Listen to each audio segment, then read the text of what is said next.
Okay, good morning, class. Before we start, Ramil, please lead the prayer. Amen. Okay, I want this class to be quiet while I'm here, especially when discussing, and when I call you, you just raise your hand so I will entertain you. Is it okay with you, class? Alright, settle down. Miss Secretary, is anyone absent today? I'm glad to hear that no one is absent today. So, last meeting we talked about physical fitness test. So, what is the purpose of it? Yes, Rose. Very good. The purpose of this test is to measure how physically fit a person. Can anyone give me an activity that is done when talking physical fitness test? Yes, Glidel. That's right. 3-minute step test. Anyone else? Yes, Lisel. Very good. Push up. Another one. Yes, Prince. Hexagonal agility test. Well done, class. I'm sure that you have learned a lot in our last topic. Okay. So, for you to be energized a little bit and have an idea about our lesson for today, I prepared here a crossword puzzle entitled, What Am I? Unlock the Clues, Discover the Lesson.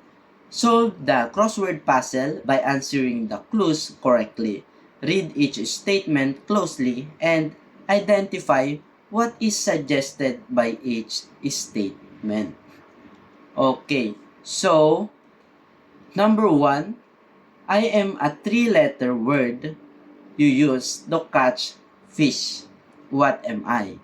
Number two, I am a sport equipment that is made up of 16 ghost feathers. What am I?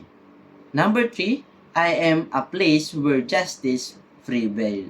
What am I? And number four, I am a sport equipment with a string on my head.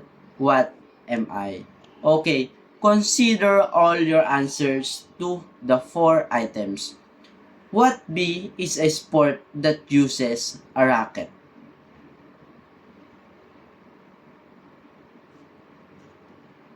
Very good, class. You did a great job, class. Our topic for today is all about badminton. Okay. Again, our topic for today is all about badminton. Now, let's start to discuss the nature and background of badminton. Please read the first slide, Robin.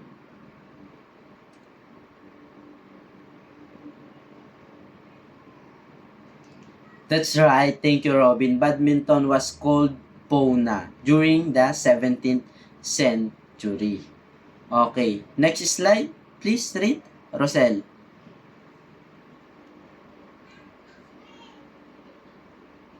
Okay. Thank you, Rosel. Has anyone played badminton before here? Okay. So some of you are already familiar. Can anyone tell me what is the objective of this? Yes, Crystal. Very good. The objective of this game is to score by landing the shuttlecock on the court of the opponent. Okay, now, how about the players? Can anyone tell me about how this sport is played? Is it a groups or pairs? Yes, Reniel. Exactly, it is played in singles, doubles, and mixed doubles. Thank you, Reniel. Moving on, let's talk in equipment. Okay, equipment.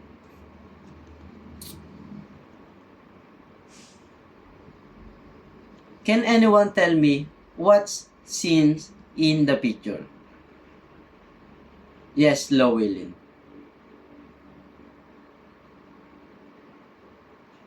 Yes, that one is a badminton court. Next one. Yes, Clore. Correct. It's also a called bird. As a bird. Okay, this next image. This one. Yes, Ramil. Very good. It is a badminton racket. Very well said, class. These are the equipments used in badminton. Are we clear? Any question about it? Okay. Let's move on to the basic strokes or hits. Please read the first slide, Disu.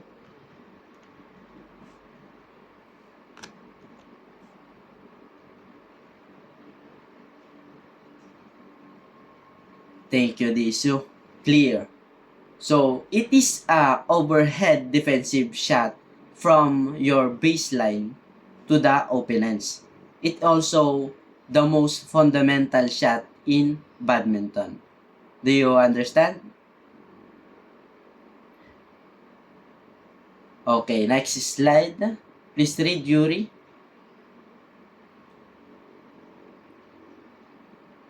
Thank you, Yuri. Love. This shot can be used either offensive or defensively. It buys you time to work yourself back in the rally. Back in the rally. Okay, next one is drop. The drop shot is usually made with the stroke above the head. The shuttle traveling up but dropping just near the net. It is usually done for placing purposes. When dropping the shuttlecock just right in front of the net, the opponent either returns it with another drop or backhand that makes them vulnerable for a smash. Any question? None? Okay. Next is drive shot. Can you please read, Ramil? Okay, thank you, Ramil. The drive shot travels in a straight direction and with a fast pace. Okay. The last is smash. Smash is done with the stroke above the head. The shuttle traveling down with power and speed. It is considered one of the most powerful attacks in badminton. Smash is a powerful attack. It is difficult to defend but not impossible. If in any case your opponent managed to defend your smash, you'll need to regain your balance quickly to return the shot. Are we clear? Okay. Um, to sum everything what we discussed today, let's have a recap. What did we discuss today? Yes, Darwin. Very good. The history of badminton. What else? Yes, Evan.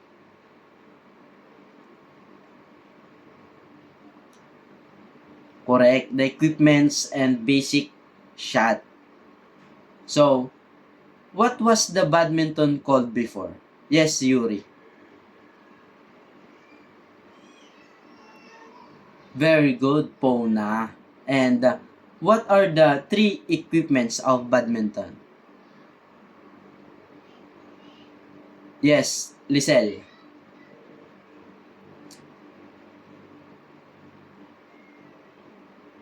Exactly. The equipments of badminton are shuttlecock, court, and racket.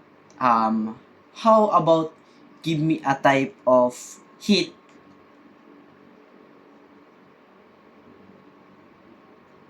Uh, Yes, Christine.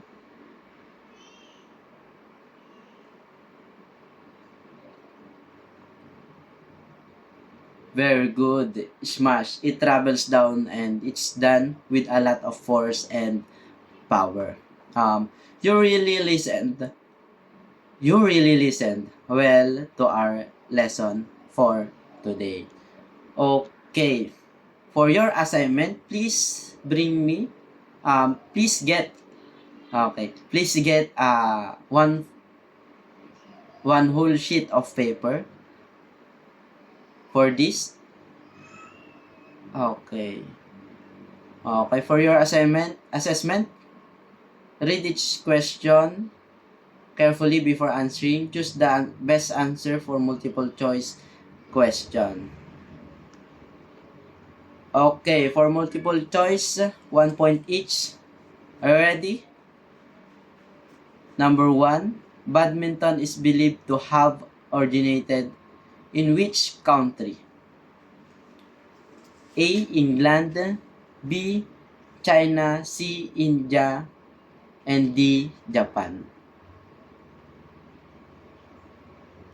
Okay, number 2, what was the original name of badminton? A. Shuttlecock, B. Pona, C. Badminton, D. Smash. Okay, number 3. What is the main objective of badminton? A. To hit the shuttlecock as hard as possible. B. To keep the shuttlecock in the air. C. To land the shuttlecock on your opponent's court. D. To hit the shuttlecock over the net. 4. Which of these shot is considered the most powerful attack? A. Clear, B. Drop, C. Smash, D. Drive. Okay, number 5. Which badminton shot travels upwards? It is used to give the players time to return to their base position. A. Drive, B. Smash, C. Clear, and D. Drop. Okay, for test 2, true or false? Badminton is only played as a single game. True or false? Number 2, shuttlecock is hit with a net. True or false? Number 3, the clear shot is typically a defensive shot. True or false? Number 4, the drop shot is usually played near the net. True or false? Number 5, a drive shot travels a high arc. True or false? Okay. Please pass the paper.